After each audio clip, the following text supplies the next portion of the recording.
Hello Bloomers! In today's video, we will be teaching you how to make a tool.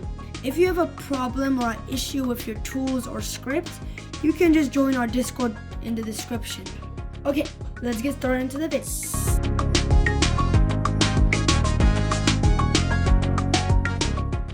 Now, the first thing you want to do is get your part or whatever you want it to be a tool.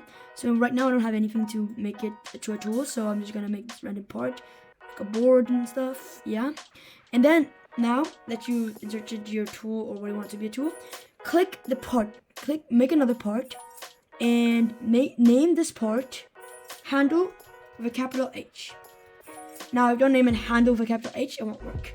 Now all I want to do is just scale it down to a little size like that, and put it where you want the character to hold it.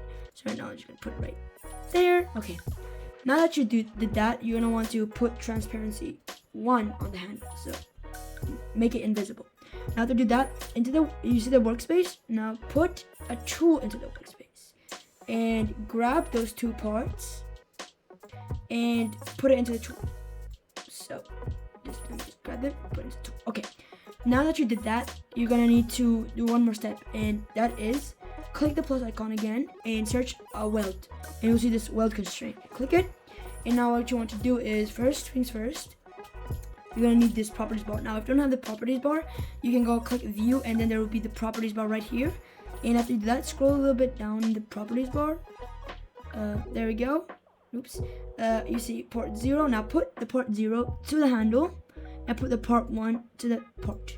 Now this depends on how much parts you have. So if you have 2 parts in one handle, so not 2 parts, so handle does not count the part. So let's say you have 2 parts.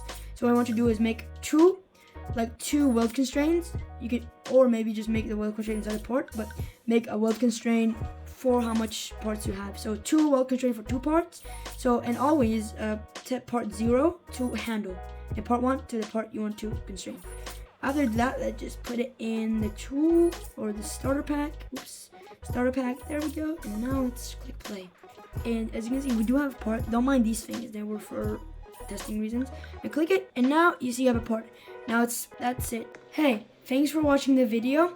If you want more scripts or more help on RobloxStudio, you can join the Discord down below. Bye.